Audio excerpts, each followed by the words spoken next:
मित्रांनो, या सेशनमध्ये आपण कंबाईन ही कमांड बघणार आहोत।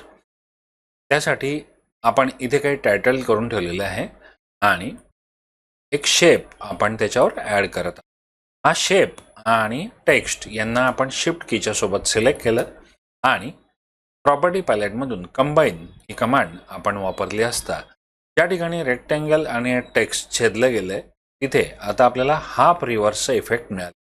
असंच हाफ रिव्हर्सचा इफेक्ट आपण फ्लॉवरच्या इफेक्टला देऊन बघू। त्याच्यासाठी इथे आपण लंबवर्तुळ म्हणजे एक एलिप्स काढून ठेवलेलं आहे। या एलिप्सला आपल्याला रोटेट करायचं आहे मित्रांनो। त्याच्यासाठी अल्ट F10 ही कीबोर्ड कमांड आपण वापरली। ट्रान्सफॉर्म रोलअपमधून आपण सेकंड ऑप्शनला गेलो। अँगल आपण 20 डिग्री दिला आणि साधारण 18 कॉपीज आपण देणार आहोत। तर अशा पद्धतीने आपल्याला हे पूर्ण वर्तुळ मिळालेलं आहे।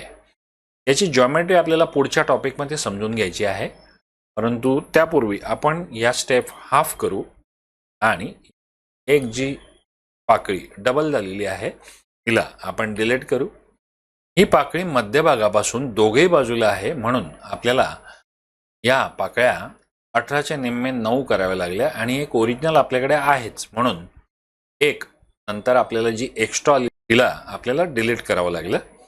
अशा पद्धतीने आपल्याला जे हे फ्लॉवर मिळालेलं आहे याला आपण कंबाईन ही कमांड दिली आणि त्यामध्ये एखादा रंग भरण्याचा आपण प्रयत्न केला तर एक छान डिझाईन आपल्याला दिसेल। मित्रांनो, ऑब्जेक्टचा रंग मला बदलायचा असेल तर माऊसचं लेफ्ट क्लिक करावं आणि ऑब्जेक्टच्या आउटलाईनचा कलर बदलायचा असेल तर माऊसचं राईट क्लिक करावं।